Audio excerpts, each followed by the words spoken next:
Call 911 now, she's turning blue, Darnell Washington shouted as he dropped his mop onto the floor and sprinted forward. Gasps erupted across the executive boardroom. Just minutes earlier, Victoria Sterling, the billionaire CEO of Sterling Holdings in the heart of Chicago, had been standing at the head of the long oak conference table, her voice firm and steady as she presented the quarterly numbers. Then, mid-sentence, she stopped. Her hand rose to her chest. Her breath faltered. The room plunged into a terrifying silence as her body convulsed once, twice, then collapsed to the floor. At first, no one believed it. The executives froze. 7 men and women in suits worth more than Darnell earned in an entire year. Someone muttered, "She's joking." Another whispered, "Oh God, call security." Then the truth hit. Victoria Sterling wasn't moving. Her lips were turning purple. But Darnell didn't hesitate. He pushed through the door, forcing his way past a wall of expensive perfume and luxury suits. "Darnell, what are you doing?" Someone barked. "You don't belong in here," another snapped. "Get out." "I know CPR," Darnell shouted, but no one cared. Victoria lay on her side, one arm limp across her chest, her lips shifting into a terrifying gray blue. She wasn't breathing. Darnell dropped to his knees beside her. "Miss Sterling, can you hear me?" he whispered, panic rising in his throat. He pressed 2 fingers to her neck. No pulse. Then he acted. He had once taken a free CPR class at the Southside Chicago Community Center just to get a food voucher. But in this moment, the instructor's voice echoed louder in his mind than anything else in that room. "If they're not breathing, you are their lungs." He tilted her head back, pinched her nose, and leaned down. "Is he kissing her?" someone shrieked. "That's disgusting," another cried. "Get him off her!" A sharp pain tore across Darnell's back. Someone had swung something hard, maybe a security baton, maybe an umbrella, straight into him. He groaned, but he didn't stop. He continued 2 breaths, then he locked his hands together. Chest compressions. 1, 2, 3, 4. Another blow landed hard on his shoulder. He winced, but he kept counting, kept pressing. "You filthy janitor!" someone hissed. "Don't touch her!" The boardroom exploded into chaos around him, but Darnell stayed anchored. His arms burned, his back throbbed, his eyes stung, but he did not stop. "Don't!" he whispered through clenched teeth. "Don't die like this." 25, 26, 27. Someone grabbed his shoulder and yanked him back. Darnell tore himself free, continued compressions, then leaned down for 2 more breaths. Suddenly, Victoria's chest jerked violently. She coughed hard, then sucked in air like someone being pulled from the bottom of the ocean. Her eyelids fluttered. She was breathing. Darnell collapsed, his whole body trembling. His back was burning. His shoulders were raw. His hands were numb, but she was alive. He had saved her. The expensive suits swarmed her now, tripping over themselves in clumsy panic. "Miss Sterling! Victoria! Stay with us!" The boardroom doors burst open and paramedics rushed in. They took over, lifting Victoria onto the stretcher. One of them turned back and asked, "Who started CPR?" "I did," Darnell said, voice weak. He didn't get to say anything more before a tall man with silver hair stepped forward, his badge reading Richard Hartwell, CFO. His face twisted with disgust. "What's your name?" he demanded. "Darnell Washington," he said, standing up straight. "I'm a janitor." "You put your mouth on Miss Sterling," the man said, as if Darnell had contaminated the CEO rather than saved her life. "She wasn't breathing," Darnell replied. "I'll be reviewing the security footage," the CFO snapped. "You need to leave immediately and do not return until contacted." Darnell's throat tightened. His back still throbbed. He looked around at the executives whose boss he had just saved from dying in front of them. Not a single thank you. Darnell bent down, grabbed his bucket with trembling hands, and pushed it out of the boardroom. Each step felt heavier than the last. But Darnell had no idea. The moment he walked out that door, something entirely different was unfolding inside the hospital. something that would change his life forever. If you're following this story, hit subscribe so you don't miss the next chapters, where the truth behind Victoria Sterling's collapse will shock you even more. That night, Darnell sat hunched in a hard bus seat, swallowed up by the crowd. His back curved as if he were trying to fold into himself and disappear from the world. City lights streaked past the window, stretching into long, blurred lines that reflected across his eyes both exhausted and hollow. By the time the bus dropped him off in his familiar neighborhood, night had already swallowed everything. The air held only the distant rumble of a freight train and the lively shouts of kids playing basketball in the alley, sounds that felt as though they belonged to a life far removed from his own. Jasmine ran to meet him at the door, barefoot, clutching her worn-out teddy bear. "You're home late," she said in a tiny, worried voice. "Are you okay, Daddy?" "I'm okay, sweetheart," Darnell answered, a lie he had grown far too used to saying. "Just a crazy day at work." Dinner was reheated mac and cheese and leftover stir-fried vegetables. Jasmine chattered about school, and Darnell nodded here and there, though his mind was still trapped somewhere inside that cold boardroom from earlier that morning. When Dorothy Freeman, the neighbor who watched Jasmine on night shifts, waved goodbye to head home, Darnell forced a smile, even though his lips felt heavy. When Jasmine fell asleep, he lay down on the thin mattress, listening to the heater sputter in the dark. His fingers brushed the bruise along his back, sharp, throbbing pain. He closed his eyes, but the image of Victoria Sterling lying unconscious beneath his hands replayed over and over like an overexposed film. He had saved a woman's life, and yet all they saw was a poor janitor, a black single father who dared to touch a billionaire. He didn't know that moment, the moment he breathed life back into someone fading away, was about to change his entire future, just not in the way he hoped. The next morning, Darnell Washington stood in front of the Sterling Holdings tower, wearing the same gray uniform he had pulled on for the past 3 months. The sun had barely risen, its soft amber light spilling across the plaza. He tightened his grip around his lunch bag, a plastic grocery sack holding a peanut butter sandwich, a bruised apple, and the hope that things would go back to normal.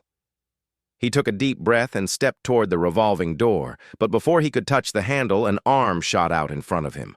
"Sir, you can't enter," the security guard said, his voice flat and emotionless. Darnell blinked. "What? I work here. Night shift. I'm on the 22nd floor." The guard didn't even look at him. "I was instructed not to let you in."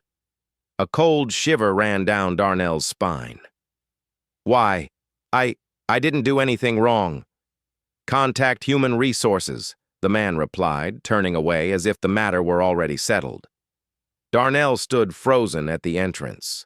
The morning wind cut through his thin jacket as streams of office workers walked past him without stopping. He felt like a shadow, unseen when working, and now pushed completely out of sight. He circled around to the side entrance, clinging to the faint hope that this was all just a misunderstanding. Maybe someone forgot to update his shift schedule. Maybe they needed to talk to him about the CPR. Maybe... At the service desk, the night shift supervisor looked up, surprised. "Darnell Washington, wait here." Darnell waited in the narrow hallway beside the row of staff lockers. His name was still written on locker number 7 in messy black marker, crooked, familiar. 10 minutes later, the supervisor returned. In his hand was a sealed envelope. His face was expressionless. "You're terminated," he said. Darnell felt something inside him snap, clean and brutal, like someone breaking a bone in his chest. "Terminated? But why? What did I do?" The supervisor shrugged. "HR said it's for inappropriate conduct involving senior personnel. That's all I know." Darnell's hands trembled as he opened the envelope. Inside was a termination letter and his final paycheck. No severance, no further explanation. Just the words, "Employment ended immediately." The phrase inappropriate conduct echoed in his skull like an alarm siren. Darnell stood there for a long time in that narrow hallway, a single door closing behind him as neatly as a verdict. Back outside, life carried on as if nothing had happened. People in suits sipped their lattes. Taxi horns blared. Phones rang non-stop. And Darnell walked like an empty shell. He didn't remember how many blocks he passed. Everything blurred together. They think I did something wrong. They think I... He slumped onto a bus stop bench, his legs giving out beneath him. His phone buzzed, a message from a coworker, a screenshot from the group chat.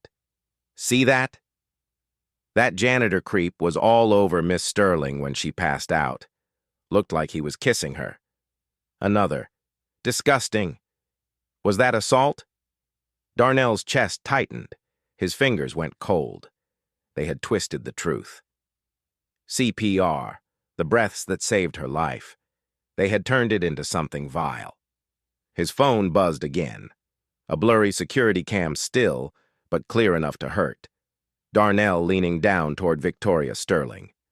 A moment of saving a life turned into damning evidence. Darnell let the phone drop onto his thigh. Above him, a giant billboard showed Victoria Sterling smiling powerfully beside the slogan, Integrity, Vision, Leadership. He felt sick. The bus carried him back to the dim apartment in South Side Chicago. Jasmine ran out. You're home early. They fired me. Her eyes widened. Why? I don't know. He forced a smile. Just a misunderstanding. Dorothy watched him from the kitchen counter, the TV muted. You look like you've seen a ghost. I'm fine, Dorothy, Darnell replied. Another lie. Just tired. Night fell. He lay staring into the darkness, heater sputtering like it was complaining. Somewhere in the hallway, an argument erupted, then a child cried softly. Life carried on. Except Darnell's felt frozen in place. He turned his phone on. Messages kept flooding in. A voice message from the girl at the service department. Hey, I'm not sure what happened, but people are saying you did something inappropriate with Miss Sterling. Maybe you should stay quiet for a while. He turned the phone off, let it fall onto the mattress. Inappropriate. Such an easy word when people want to believe the worst. Darnell closed his eyes, remembering the moment Victoria's chest jerked back to life under his hands, the first breath returning to her. He had saved someone, and now they treated him as if his hands were too poor, too dirty, too low to have the right to save a life. He buried his face in the pillow and cried. Saving someone should have been a good thing. But in this city, in this world, it was his own life being erased. Tomorrow, he would have to look for another job, knock on doors, clean whichever place would hire him. But tonight, the injustice was too heavy to bear, and he had no way of knowing that high above the city, in a penthouse glowing with soft lights, Victoria Sterling jolted awake from a nightmare, clutching her chest, heart pounding, the echo of a strange voice pulling her back from the darkness. She just didn't know his name yet. Victoria Sterling sat on the edge of her king-size bed, her entire body drenched in sweat. The early morning light slipped through the thin curtains of her penthouse, casting a soft but chilly pale gold wash across the room. Her heart pounded wildly in her chest, as though it were trying to burst through her ribs. The nightmare had returned, the fourth night in a row. In it, she stood suspended in a pitch-black void, suffocating, her arms reaching out in desperate grasping. No light, no sound, only emptiness swallowing everything whole. Then suddenly it appeared again, the voice. A man's voice, trembling yet steady, cutting through the darkness. Come on, breathe, come back. Each time she jolted awake, gasping as if dragged out of deep water. And each time, the name of the man behind that voice slipped through her memory before she could catch it, leaving only a familiar pull lingering in her chest. Victoria rubbed her face, sat for one more breath, then rose, walking barefoot across the cool marble floor into the kitchen. The coffee machine beeped softly. The brew had been scheduled since the night before. Her assistant always ensured perfection down to the minute. As the rich scent of coffee filled the air, Victoria leaned against the counter, eyes drifting down toward the city below. Chicago was waking up at her feet, taxis, bicycles, and street vendors setting up their carts at the corners. And she stood on the 30th floor, above it all, sealed off from the world by glass, money, and silence. But this morning, something felt off. She picked up her phone and scrolled through her emails. Contract approvals, press briefs, a video interview request from a PR firm, nothing mentioning the incident. She opened Sterling Holdings' internal portal, still nothing. Her brow tightened. Someone had saved her life. The doctors had been clear. She had gone into sudden cardiac arrest. Survival rates in cases like that were under 10% without immediate CPR, meaning someone had kept her heart beating, breath by breath, until the paramedics arrived. And yet, no one had told her who it was. Her executives had been polite, but evasive. "The situation has been handled, ma'am." "We've taken the appropriate internal measures, Miss Sterling." Those answers made her skin prickle. Who had placed their hands on her chest? Who had pressed their mouth against hers, breathing life back into her lungs? Every time she closed her eyes, her mind drifted to that dream, that voice, raspy with strain, yet unwavering, pulling her back from the edge. She could almost feel those hands again, the pressure on her ribs, the heat of breath near her face. Who was he? Why wouldn't anyone tell her? Victoria Sterling was not the type to be kept in the dark, not in her own company, and certainly not concerning her own survival. She picked up her phone and dialed a familiar number. "Raymond," she said as the head of security answered. "I want the security footage from the boardroom on the morning of the incident." "Ma'am, HR has already reviewed the recording. Legal is holding a copy." "I didn't ask who reviewed it," Victoria replied, her voice sharpening. "I want it in my inbox, right now." "Yes, ma'am." She ended the call and turned back toward the window. This time, the glass only reflected faint fog and her own face. She looked pale, exhausted, distant, like someone pulled back from the edge without ever knowing who reached out to her.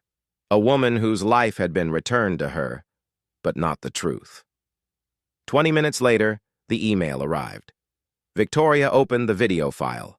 On the screen, she saw herself, captured by the cold, indifferent eye of a surveillance camera. She was standing at the head of the long glass conference table, gesturing mid-speech, then stuttering. One hand flew up to her chest. Her mouth moved, but no sound came. Her body wavered, then collapsed like a soaked sheet onto the floor. People around her jumped to their feet. Someone screamed. Another darted their gaze around, but no one stepped toward her. Then the door at the far end of the room flew open. A man in a gray janitor's uniform entered, pushing a mop bucket. Victoria instinctively leaned closer to the screen. At first, he looked startled. But when he saw her on the ground, he dropped everything and lunged forward without hesitation. He knelt beside her and checked for a pulse. His hands moved fast, urgent. He pinched her nose, performed rescue breaths, then laced his fingers over her sternum and counted each compression out loud. She watched his face closely, his clenched jaw, his tear-rimmed eyes, the look burning with fear and determination. She noticed his dark skin glistening with sweat under the harsh boardroom lights as he fought to save her. He ignored the shouts behind him, the pointing fingers, the lips mouthing accusations. He focused on one thing only, keeping her alive. And then she saw it. Another man approached, Richard Hartwell, her chief financial officer. His face twisted with anger and disgust. He grabbed the janitor's shoulder and yanked him away from her. Victoria hit pause. Her hands shook. She watched the rest of the footage in silence. The janitor was escorted out like a criminal. No handshake, no thank you, no acknowledgement. He had saved her life and was punished for it. Victoria rose slowly. Her chest tightened. Not from her heart condition, but from another emotion rising up inside her. Fury. She called again. "Raymond," she said, her voice now low and cold as steel. "Where is Darnell Washington?" "Ma'am?" "The man in the video, the janitor. What happened to him?" There was a brief silence on the other end. "He was terminated by HR. There were certain allegations." "Allegations?" Victoria nearly hissed. "He saved my life." "Ma'am, there were concerns about optics, liability, media risk." "Then listen carefully," Victoria cut him off. "Find him, address, file, everything. I want it all on my desk before noon." "But—" "Yes, Miss Sterling." She hung up, exhaling slowly. Her perfectly pristine kitchen suddenly felt uncomfortably empty. For the first time since waking up in the hospital, she felt something crack beneath her sternum. Not pain, shame. Far below, in distant Southside Chicago, Darnell Washington knew nothing. He didn't know she had watched the footage, didn't know she was replaying the image of his face, didn't know the world that had already crushed him once was about to tremble again. But he would, very soon. 3 days passed, and Darnell Washington still hadn't found a job. His mornings slipped by in silence with only the sound of an old red pen he'd found wedged in the sofa, scratching circles around job listings in the classifieds. In the afternoons, he went door to door, laundromats, diners, cleaning companies, any place that might pay enough to keep the lights in his small apartment from going out. But everywhere, the answer was the same. A hesitant look, a hushed whisper, then a polite shake of the head, colder than the winter air outside. By the morning of the 4th day, the name Darnell Washington had become a rumor spreading like smoke.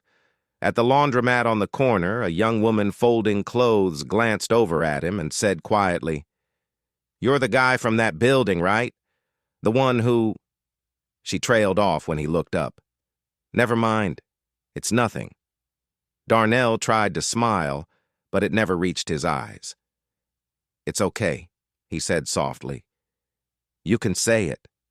The man who tried to save someone and got fired for it." She pressed her lips together, her voice dropping lower. People say you did more than that." Darnell didn't ask what more than that meant. He already knew. The internet had taken his CPR and twisted it into something filthy. Trashy blogs blasted headlines like, "Janitor couldn't keep his hands to himself," and "Crossing the line with unconscious female CEO." Someone had leaked a still frame from the security footage. Blurry, grainy, but clear enough to plant doubt. The image of him bending down to perform CPR had become evidence. Back home, the small apartment smelled like old carpet and reheated coffee. Dorothy Freeman sat by the window, wearing her reading glasses and holding a large print newspaper. "The city council rejected the minimum wage raise again," she muttered, then looked up. "Have you eaten yet?" "Not yet," Darnell said, rinsing a mug in the sink. "Let me fix something for Jasmine first." The girl shuffled into the kitchen, hair tousled, rubbing her eyes. "Daddy, are you going to work today?" "Not today, sweetheart," Darnell answered gently. "I'm taking a little break." "Oh." Jasmine frowned. "Miss Dorothy said people are being mean to you. Why?" Darnell bent down and brushed a strand of hair from her face. "Sometimes people are afraid of things they don't understand. But things will be okay. I promise." Dorothy sighed and folded the newspaper. "Son, you can't fight the ones who write the stories. They always win." "I don't want to fight," Darnell said quietly. "I just want them to tell the truth." That afternoon, he took the bus to a small cleaning service on 18th Street. The owner, a heavy-set man in a dress shirt that smelled like cigar smoke, glanced over his paperwork, then set it down on the desk. "You used to work at Sterling Holdings?" "Yes, sir." The man nodded slowly, crossing his arms. "I've heard about that situation. I can't afford that kind of attention here. I'm sorry." Darnell's throat went dry. "Attention? You mean saving someone's life?" "I mean," the man said bluntly, "controversy, Clients don't like trouble. Try somewhere else." When Darnell stepped back outside, the sky had darkened. Wind sliced through his thin coat as he walked along the cracked sidewalk toward the bus stop. A group of teenagers stood outside a convenience store, their phones glowing blue. As he passed, one nudged his friend and spoke loud enough for Darnell to hear. "Yo, that's him!" The janitor guy. I saw the clip. Dude was kissing that billionaire lady for real. Laughter burst out, chasing Darnell down the block.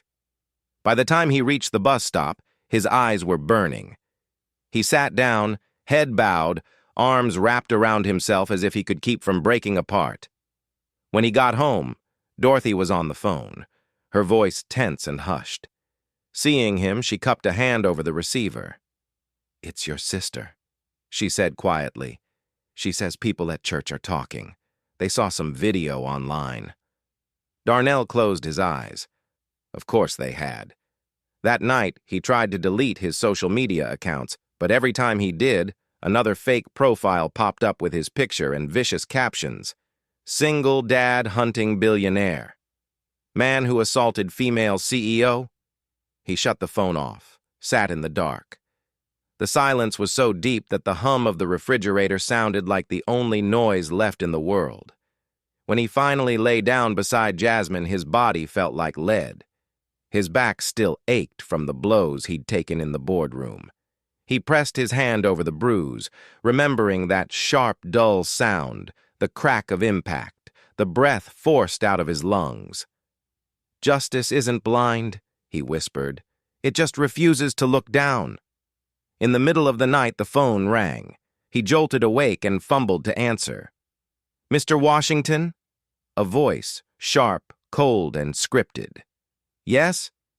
This is Human Resources from Sterling Holdings. Our internal investigation is complete." His heart lurched. "So does that mean I can—" "Your employment has been terminated effective immediately," the woman cut in. "The internal review has determined your conduct to be inappropriate. We will not be pursuing charges, but we strongly advise you not to return to the premises." Darnell shot upright, turning to stone. "Inappropriate? I was performing CPR. She wasn't breathing." "The decision is final, Mr. Washington. Your last check will be mailed to you." The call ended. The line went dead, clean and merciless, as if he had never existed at all. For a long moment, Darnell just sat there with the phone pressed to his ear, staring into the dark. Jasmine shifted beside him, mumbling something about pancakes in her sleep. He turned to look at her, his chest aching. What was he supposed to tell her in the morning? That her father lost his job for saving someone's life? That the truth doesn't matter when the one telling it is poor and invisible? Darnell leaned back against the headboard, his eyes burning. "God," he whispered. "If you're listening, what am I supposed to do now?" Outside, thunder rolled. Rain began to drum against the window. The leaky gutter tapped a steady rhythm like a heartbeat, a mocking, tireless beat. On the other side of the city, in a brightly lit penthouse, Victoria Sterling sat in front of her laptop. The video had finished playing, but the image of Darnell kneeling beside her was still burned into her mind. She saw the fear on his face, the determination, the courage, and the horror as he was dragged away like a criminal. She hit pause again, leaned back in her chair, shoulders rigid. She had built a billion-dollar empire on decisive choices and faith in the chain of command. But this had slipped past her like smoke, and it had nearly destroyed a man. Her jaw tightened. "Find him," she murmured into the quiet room, "before this goes too far." Victoria Sterling didn't call her driver. She pulled on jeans, a sweater, and grabbed her own car keys. The black Mercedes glided through the city like a shadow as she headed south, watching the glass and steel towers gradually give way to old brick buildings, peeling murals, and windows boarded with warped plywood. It had been a long time since she'd driven herself anywhere. This feeling felt right. The neighborhood where Darnell lived was a world entirely different from the kingdom of glass and gold she commanded. Potholes rattled her wheels. Kids played on muddy lots, chasing each other around rusted cars. A man sold hot dogs from a battered cart, steam rising in thick white clouds in the biting cold. She found the address, a low brown building with peeling paint and a sagging metal staircase. She parked, stepped out, and the December air slashed at her neck like a knife. She knocked. A few seconds of silence passed before the door creaked open. A little girl appeared, hair tied up hastily, t-shirt too thin for the weather. Her eyes widened. You're the lady from the billboard," she whispered.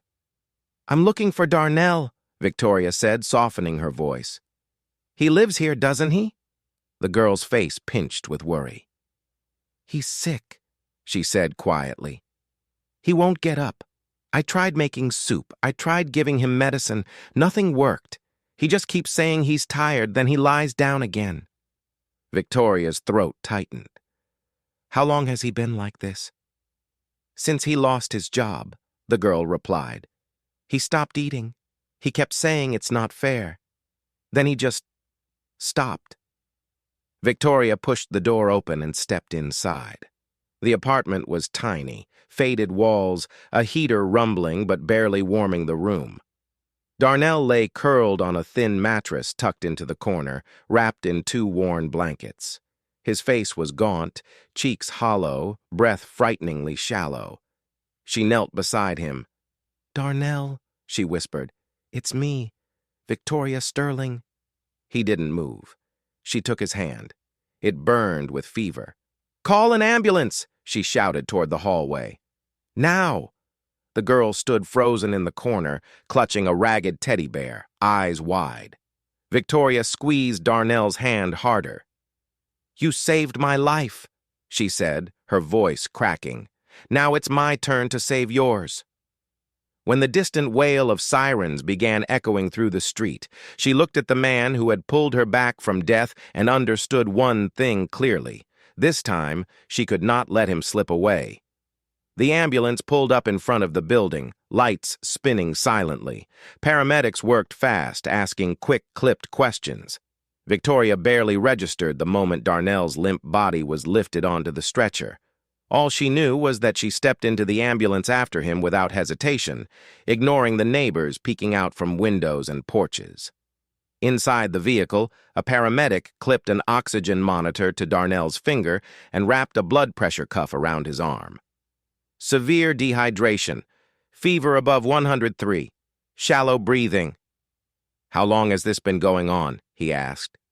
Victoria gripped the edge of her seat. "I don't know. I just found him like this." "No, this is systemic stress," the paramedic muttered, hanging an IV bag from the hook above. "We've got to stabilize him fast." The ambulance jolted as it turned onto a main road. Victoria glanced down at Darnell's face, ashen, sunken, beads of sweat on his forehead. She reached out carefully, slipping her hand back into his, avoiding the IV tubing. His fingers didn't move, but she didn't let go. "You fought to keep me alive," she murmured. "Don't quit now." "Hold on," the paramedic said suddenly, eyes widening as recognition flashed across his face. "You're Victoria Sterling." Victoria nodded stiffly. He looked from her to Darnell. "He's the one who—" "Yes," she said. The paramedic didn't say more, but his expression shifted. Something like respect. 20 minutes later, they arrived at a private medical center on the north side, one of the best in the city. Victoria had called ahead. A team of doctors and nurses waited at the emergency entrance and swiftly took over, pushing Darnell through the double doors. Victoria followed until a nurse gently lifted a hand to stop her. "We'll take care of him, Miss Sterling. Please wait here." She nodded, stepping back, eyes staying on the stretcher until it disappeared beyond the swinging doors. The waiting room was nearly perfect. Soft leather chairs, warm lighting, a piano in the corner playing gentle jazz. But to Victoria, everything felt submerged, muffled. She sat, stood, paced, sat again. She called Pamela Crawford, her legal assistant. "He's at Northside Medical. Cancel everything for the next 2 days. And bring his daughter Jasmine here. She's alone at home." "I'll do it right away," Pamela said, without a moment of hesitation. When Jasmine arrived with a social worker about an hour later, Victoria was standing by the window, watching thin snowflakes fall across the Chicago skyline. She turned when she heard the girl's voice. "Is my dad okay?" She knelt to be at eye level with Jasmine. "The doctors are taking care of him. Your dad is very strong. He saved my life once, remember? I believe he can do it again." Jasmine nodded, trying to be brave, hugging her teddy bear tight. "I made soup for him, but he wouldn't eat. I tried my best." "You did more than your best," Victoria said gently. "You cared for him the way he cared for me." A nurse appeared at the doorway. "Miss Sterling, you can see him now." Victoria stood, took Jasmine's hand, and followed the nurse through a quiet hallway into a private room. Darnell lay on the bed, an oxygen tube beneath his nose, IV fluid dripping steadily into his arm. His chest rose and fell slowly, steadily. "He'll pull through," the nurse said softly. "Severe exhaustion, dehydration, malnutrition. His immune system crashed under stress, but he's responding well. His vitals are improving." Victoria let out a breath she hadn't realized she'd been holding. "Thank you," she said. Jasmine stepped to the bedside and placed her teddy bear on her father's chest. "I took care of you, Daddy," she whispered. Victoria stood beside the bed looking at Darnell. His face was less gray now, the lines softer, less shattered. She pulled up a chair, sat down, and stayed there for a long time. At one point, Jasmine fell asleep in the corner, curled up under a hospital blanket. A nurse brought in hot soup and crackers. Victoria barely touched hers. She only sat, watching Darnell, her mind spinning through layers of guilt and doubt. She remembered the board meeting the morning he had walked in, the way no one looked at him, the way even she hadn't spared him a glance. He had stepped into that room like air. And yet, that invisible man had been the one to save her life. It hadn't just been a CPR procedure, it had been defiance of power, facing fear, standing against a system that expected him to bow his head, stay silent, and disappear. She couldn't erase what had happened, but she could and would change everything that happened next. Hours passed. Night settled in completely. The only sounds were the steady beeps of the monitors and Jasmine's soft breathing. Then, without warning, Darnell stirred. His eyelids fluttered. His fingers twitched. Victoria shot to her feet. "Darnell?" His head tilted, eyes opening, blinking several times before coming into focus. "Where am I?" he rasped. "You're in the hospital," she said gently. "You collapsed. But you're safe now." He frowned, voice barely a whisper. Why are you here?" She knelt beside the bed, her voice wavered. "Because I watched the footage, all of it, every second. I saw what you did. You saved my life, and they punished you for it. Darnell, I'm truly sorry." Tears welled in his eyes. "They said I assaulted you."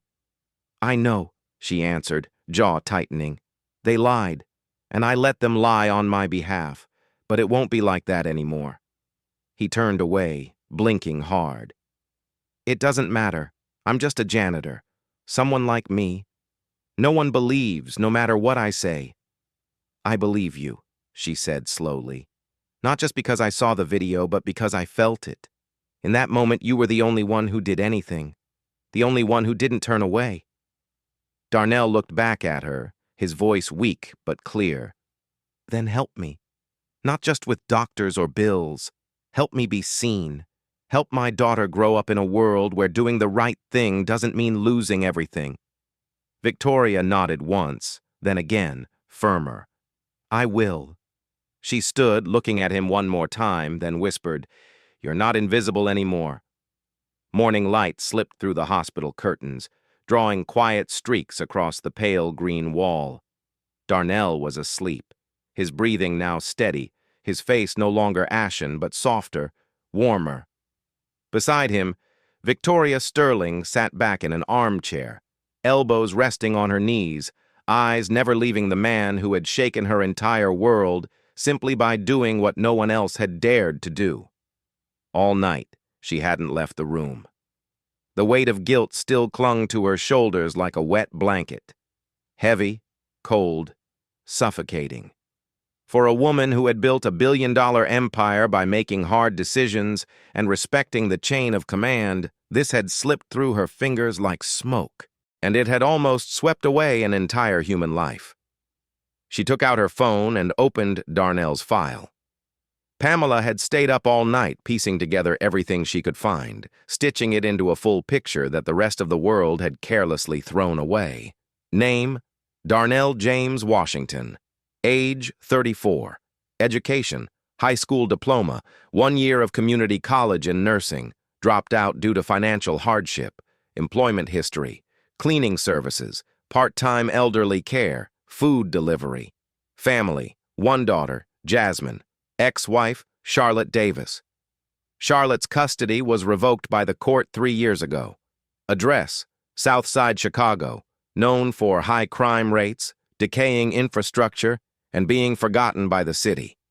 There were even notes from previous landlords attached to a filed eviction notice. He had been 2 months behind on rent. His electricity had been cut off the week before. Victoria swallowed hard. All of this had happened after he saved her life. She stood and stepped into the hallway. A nurse pushed a cart past and nodded politely. Victoria walked to a small, quiet corner near the family waiting area, leaned back against the wall, pulled out her phone, and called Pamela. "Yes, Miss Sterling?" Pamela answered almost immediately. "Send 2 cars to Southside Chicago, 1 to pick up his daughter, 1 to pick up the neighbor who's been watching her. I want them moved to temporary housing, fully furnished, safe, close to a good school." "Understood." "And call Dr. Morrison. Tell him I want the neighbor, Dorothy Freeman, to have a full exam today. Comprehensive medical checkup." "I'll arrange it." "And one more thing, Pamela," Victoria added, her voice softening just a bit. "Make sure there's a small bed or crib ready in the new place, just in case Jasmine is too scared to sleep alone." There was a pause on the other end. "I understand, ma'am." Victoria hung up and went back to the room. Darnell was awake now, propped up on pillows. His eyes were still heavy with exhaustion, but far clearer than the night before. Jasmine sat beside him, legs swinging off the edge of the chair, coloring intently with a set of pencils a nurse had scrounged up somewhere. When she saw Victoria come in, the girl looked up and beamed. "Hi, Miss Sterling." "Hi, Jasmine. How's your dad?" "He's better now," the girl chirped, holding up her drawing. "He smiled when I showed him this." Victoria turned to Darnell. "You're back with us now, aren't you?" "It's not like I had anywhere else to go," he replied dryly, though the corner of his mouth twitched. "You really watched the footage?" She nodded. "All of it." "All of it," Victoria confirmed. "I watched you fight to keep me alive while everyone else stood frozen. And then I watched them treat you like a criminal. Darnell, I am deeply sorry." Darnell tilted his head back, staring up at the ceiling. "Sorry doesn't change what they did." "No," she agreed. "But it's a starting point. And so is this." She reached into her coat pocket and pulled out a neatly folded sheet of paper. "This is an official statement, signed and notarized under my name, clearing your record. It states that your actions were emergency medical intervention, life-saving and entirely appropriate under the circumstances. No misconduct, no violation." He hesitated before taking it. His fingers trembled slightly as he unfolded the page. His eyes scanned each line, his lips parting ever so slightly. "And there's more," Victoria continued. "I've had your daughter and your neighbor moved to a safe, fully furnished apartment, free of charge, until you're back on your feet. And I want to offer you a position." He snapped his head up. "What? No, you don't have to." "I do," she cut in, though her voice remained gentle. "Because I allowed them to dismantle your life under my name. I can't erase what they've done, but I can make sure that from now on, you're never left standing alone again." He swallowed hard, blinking rapidly. "Why? Why do you care now?" She fell silent for a moment, choosing her words. "Because when I was on the edge of death, I didn't see a janitor. I saw a man fighting to keep me alive, and after I survived, I let the world erase you. That made me complicit, and I don't want to be that person anymore." Jasmine looked up and cut in. "I told you, Dad. She's a good person." Darnell exhaled, half laugh, half surrender. "You've always been better at judging people than I am." Victoria smiled faintly. "There's one more thing, if you're willing to hear it. I want to offer you a role, not in cleaning. You would be the director of a new employee welfare program I'm launching at Sterling Holdings." Darnell's eyes widened. "Excuse me, what?" "I want you to help design a system that makes sure no one gets left behind again, especially the people who keep the lights on and the floors clean. I want you to be the one to rebuild what I've allowed to rot." He stared at her, stunned. "Last night, you said something," she went on. "That you didn't just need help. You needed to be seen. That line has been looping in my head ever since." Darnell gripped the edge of the blanket. "I don't have the qualifications for something like that." "You do," Victoria said, stepping closer, "because you understand. You know what it feels like to be treated as invisible, and now you have the chance to change that for others." Darnell glanced at Jasmine, then back at Victoria.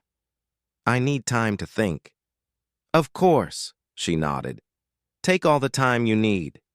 She turned to leave, but paused at the door, looking back over her shoulder. "Oh, Darnell, you saved me once. Maybe this is my chance to return the favor." The door closed behind her. Darnell leaned his head back against the pillow, the statement still in his hand. For the first time in weeks, he allowed himself to believe that maybe, just maybe, this wasn't the end of his story. Maybe it was only the beginning. 2 days later, Darnell crossed the threshold of the new apartment for the first time. His legs still shook after days in the hospital, and his right hand was bandaged where the IV had been for nearly 48 hours. But all of that suddenly felt small. He stood still for a long moment in the middle of the living room, just to look. Warm, golden light washed over the cozy space.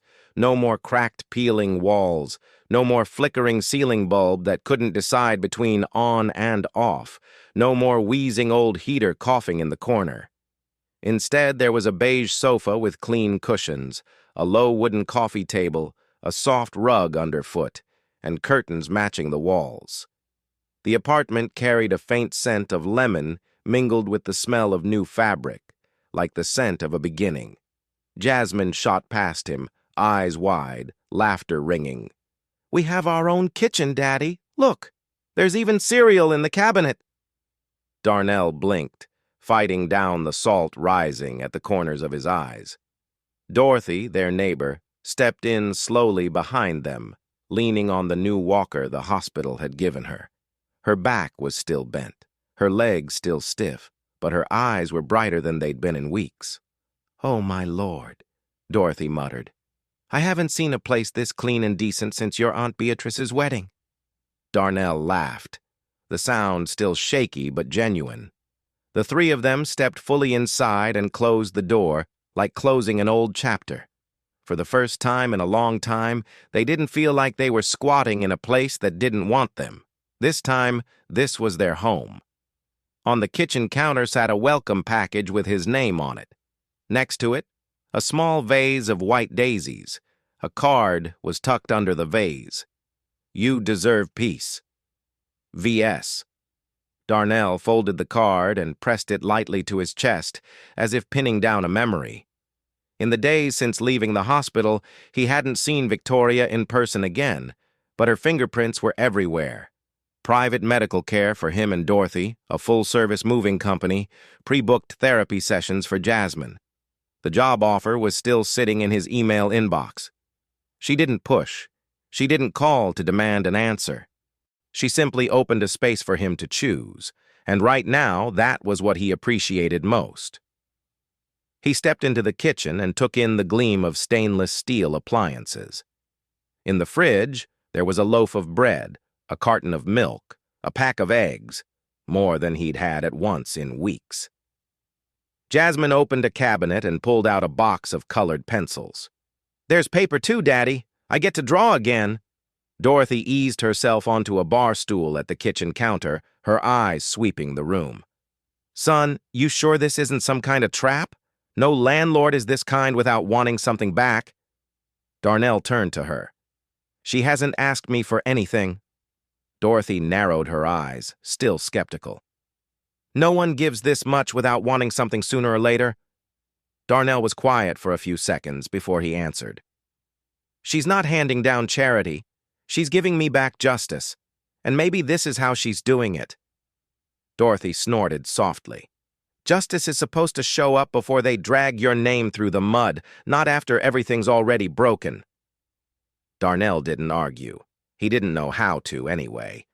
He walked into the small bedroom at the end of the hallway, a queen-size bed with clean sheets, a wardrobe, a bedside lamp, no moldy windows, no chipped corners on the wall. On the nightstand sat a small stack of books, titles on leadership, employee welfare, and one about surviving public scandal. On the last book's cover, a sticky note was attached. "Page 47. It once helped me. V.S." Darnell let out a faint, almost disbelieving chuckle, then sat on the edge of the bed, running his hand over the soft comforter. From the living room, Jasmine's voice drifted in. "Daddy, can I go downstairs and see the little garden?" "Later, sweetheart," Darnell called back. "We've got a lot of boxes to unpack first." Dorothy shuffled to the doorway with her walker, leaning against the frame as she looked at him. "You really thinking about taking that job?" Darnell looked up. "Honest? I don't know yet. Just hearing about it is scary." Dorothy's voice softened unexpectedly. "You knelt in the middle of a boardroom and faced down death without your hands shaking. And now an office job scares you?" "It's not the job," Darnell said quietly. "It's being seen."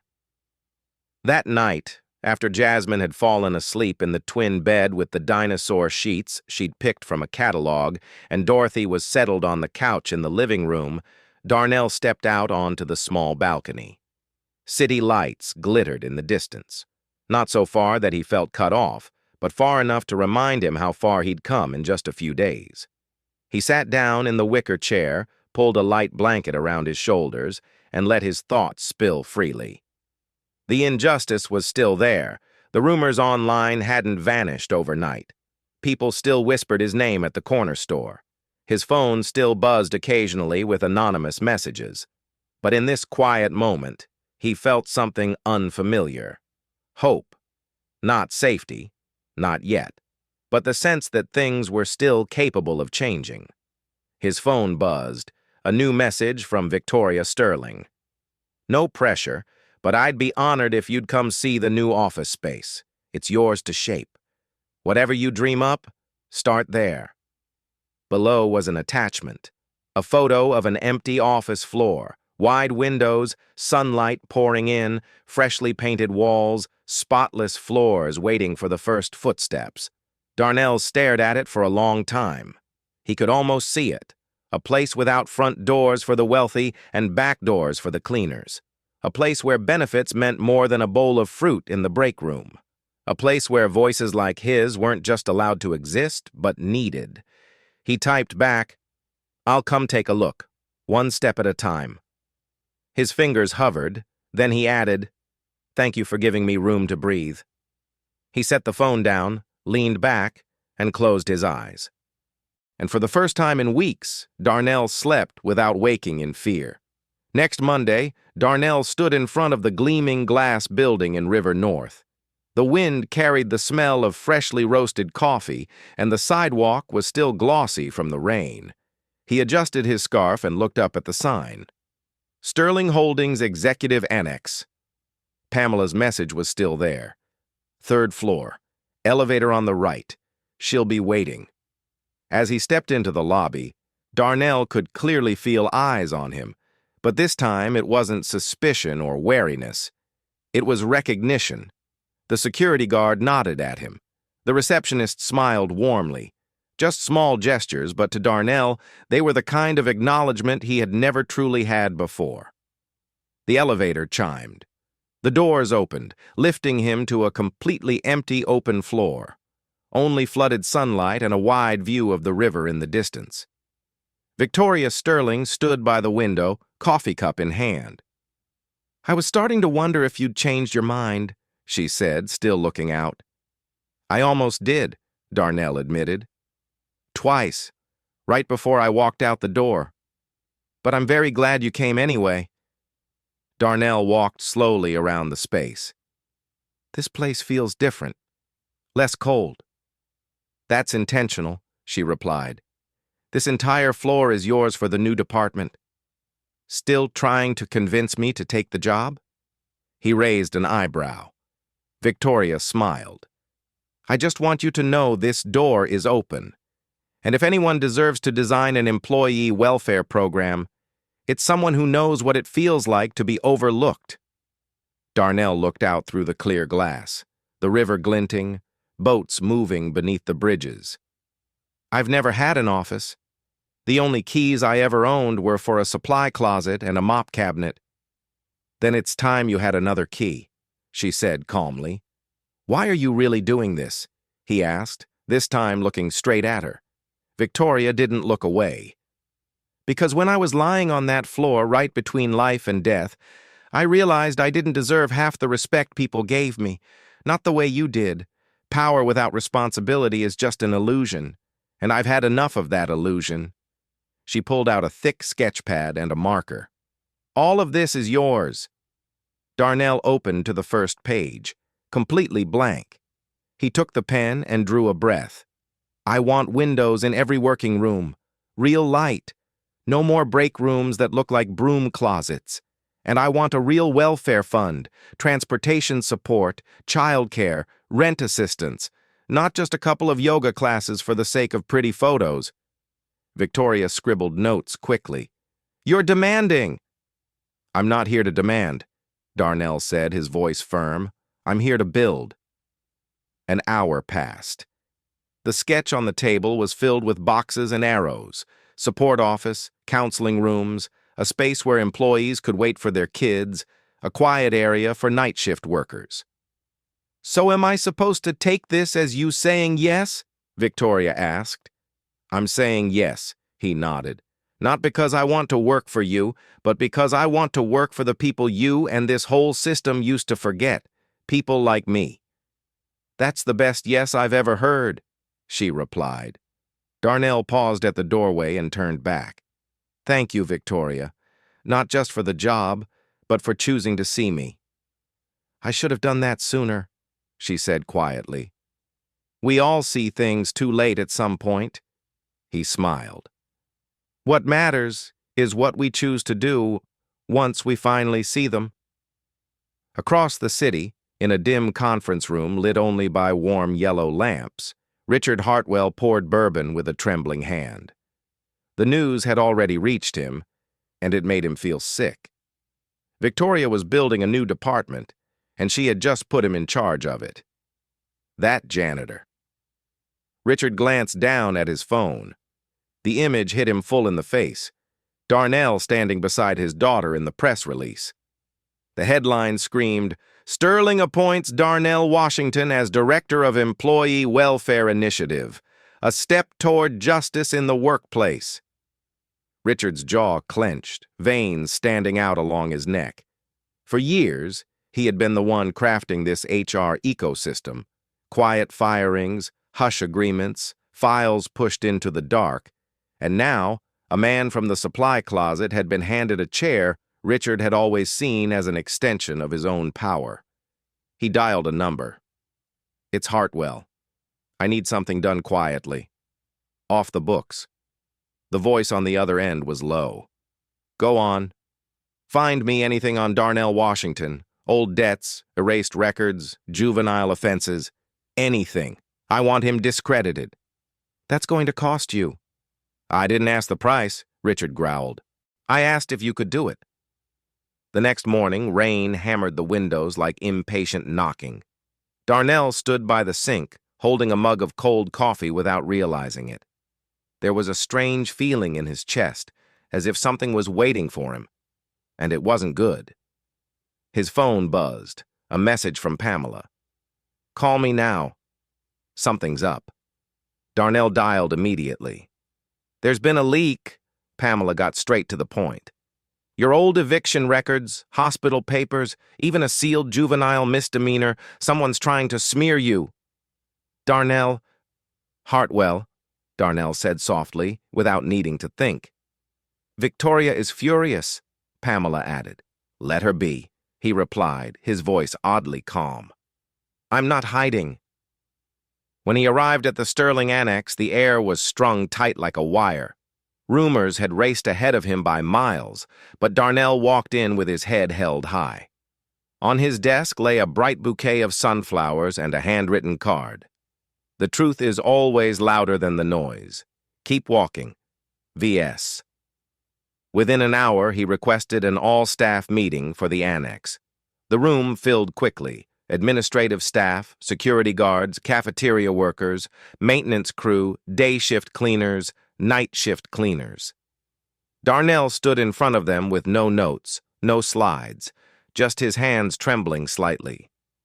Some of you have probably seen the headlines out there already, he began. There are people who want you to believe that a person's past is enough to erase their future. That one mistake or one messy record should be enough to silence them forever. He walked slowly along the front row. I don't believe that. He stopped and looked at each face, tired, curious, skeptical, hopeful. Yes, I've faced eviction. Yes, I've had overdue bills. Yes, when I was 16, I had a minor charge for stealing cough medicine for my mom. She was sick, and we didn't have the money. That record was sealed years ago. He drew a deep breath. I'm not ashamed of any of that. Those things are part of who I am. This space was created for the people who never get a seat at the big table, for the ones who've cried in the supply closet and still walked out smiling the next day, for those who've been ignored but kept working anyway. He swept his gaze across the room again. You don't have to be perfect to fight for justice. You just have to be willing to show up. And I'm standing here. There was a thick moment of silence. Then someone started clapping. A second pair of hands joined in, then a third. Within seconds, the entire room was filled with applause, like rolling thunder, swelling into a heavy, pulsing rhythm. Across town, Victoria sat with the legal team in a conference room, a screen in front of them crowded with emails and documents. Evidence of the smear campaign was right there. I want his badge revoked, Victoria said, her voice as cold as steel. Today. It's ready, Pamela replied. We were waiting for your sign-off. And one more thing, Victoria continued. Anyone who targets Darnell Washington is targeting this company's core values, and they will answer to me. 6 months later, Darnell stood on stage at a national conference on labor justice. This time, he wasn't appearing with a mop and cart, but with a presentation, a team, and his name printed clearly on the main speaker lineup. The welfare program he designed had officially launched across the company. In the first month alone, more than 200 reports had been submitted. 7 managers had been fired. 12 employees had been promoted after unfair evaluations were reviewed. Jasmine sat in the front row, legs swinging, eyes shining, her proud smile impossible to hide. Dorothy, stronger now after months of physical therapy, clapped the loudest every time Darnell's name was mentioned. Victoria chose a seat farther back, not to take the spotlight, but just to listen. My name is Darnell Washington, he began, voice low but steady.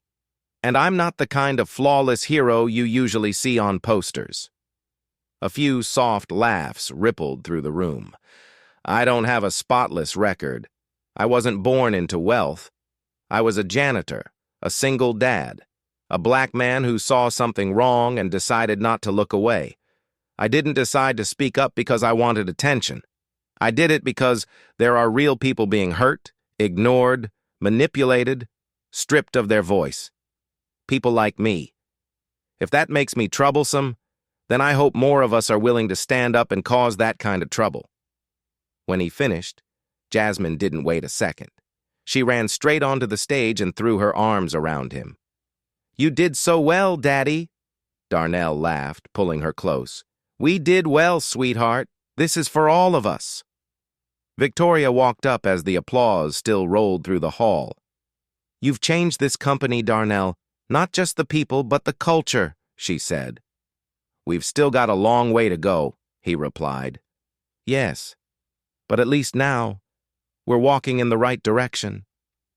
That night, Darnell sat on the balcony of their new apartment, bigger, brighter, but still simple. He looked out at Chicago spread beneath him, city lights flickering like tiny promises in the dark. His phone buzzed. A message from June. "Just got word.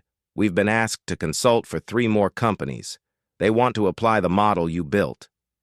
Darnell smiled. The change was spreading. He wrote back, "Let's do it. One safe workplace at a time." Jasmine stepped out onto the balcony wrapped in a blanket.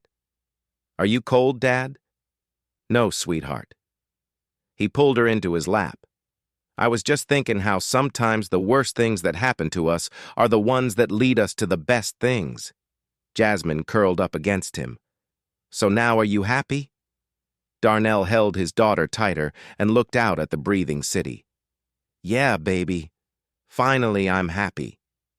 They sat like that, father and daughter on the small balcony overlooking the city. For the first time in his life, Darnell felt seen, not as an anonymous employee, not as the victim of a scandal, but as a human being who deserved his own seat at the table.